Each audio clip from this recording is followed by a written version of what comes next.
Hello once again, and welcome back to another episode of Movie Deputy Reviews, where we interrogate movies for plot and content. I want to warn people ahead of time about tonight's movie, or today's movie, sorry.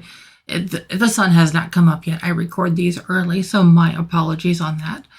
But this one is going to be triggering. It is going to be very on edge for people. And so I just like to give people a little bit of a heads up on that. This one is going to be dealing with being drugged against your will, things happening to you, and just a lot of the very violent and very gory. And the movie we're actually talking about tonight is Blink Twice. You may have kind of seen it on a bunch of posters, whatever. It shows Channing Tatum with a Polaroid camera with a young lady in the picture. So that might help a little bit on that. But we're going to kind of get into the movie a little bit here too. This one, like I said, I just wanted to kind of give you a little bit of a heads up that the content that we're going to be talking about for this movie is, I'm not going to cross that line where it's not going to be safe content for little ears or anything like that. But the movie itself is, I'm giving a very guilty rating to, just because it is completely inappropriate.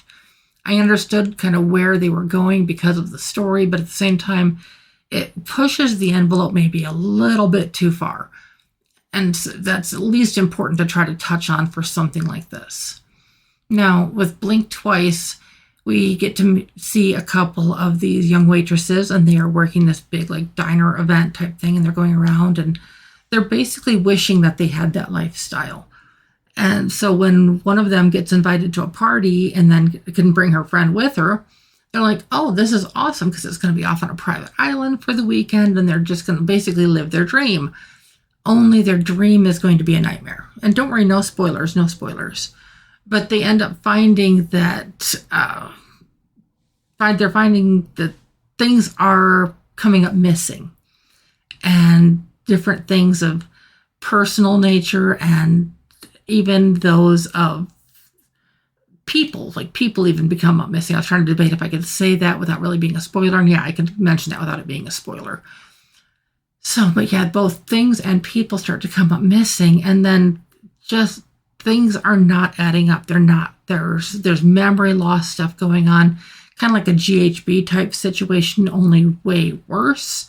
And then then one of them kind of starts to realize what's going on and where it's coming from.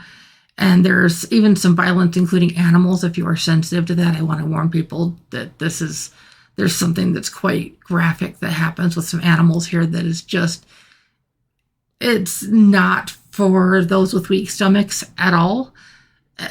But that kind of has to do with kind of what's happening kind of behind the scenes. But then when this one person starts to figure out what's going on, she manages to try to help others kind of come to grips with what they've been experiencing as well.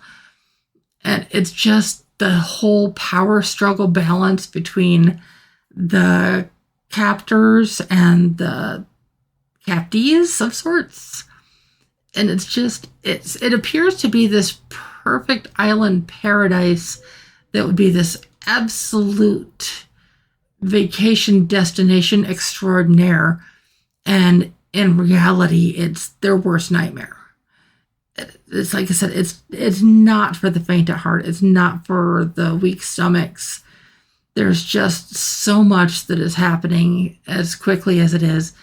And there's a few twists that you would not expect that happen along the way. Like I said, I'm giving this a very guilty rating. I mean, it's just guilty, but yeah, this is definitely not suitable for any younger audiences at all.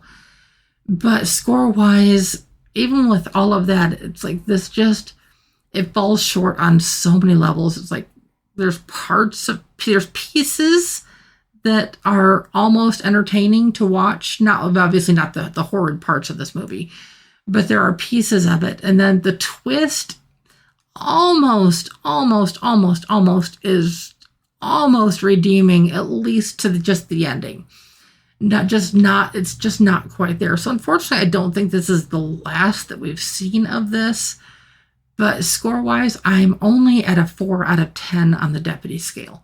This is one of those ones that, besides the gore, just the of it, there's not much to remember for the basic story of it. I mean, like I said, there's more to it, but for the average viewer, for the average participant that's going to be engaging and watching this is going to be one of those ones that you're just going to be like, okay.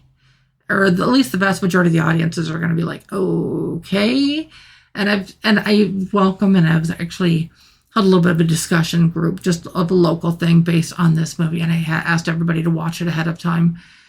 And it was just interesting to see the feedback of most of college age kids on up through people in their 40s.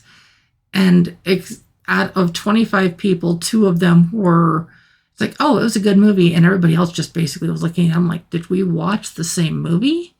It's like, that was like, nobody liked it. And like, except for these 2 people, they said there was parts of it to enjoy, but it was too easy to pick it apart. It was too easy to just honestly kind of figure out what was going on. It was very predictable. And like I said, except for the twist at the end, I did not see that coming. I don't think anybody saw that coming. But it's just, I don't know if it's going to be enough to redeem it, or if it's going to be enough that we end up with more of these. I'm just kind of hoping not. But overall, I hope this helps at least somebody. So if you are somebody that enjoyed this, I would love to hear feedback on why. And if this has helped you at all, I'd love to hear feedback on that too. So as always, you know which buttons to click to get the latest and greatest Movie Deputy content. And as always, I will be back soon. Bye-bye.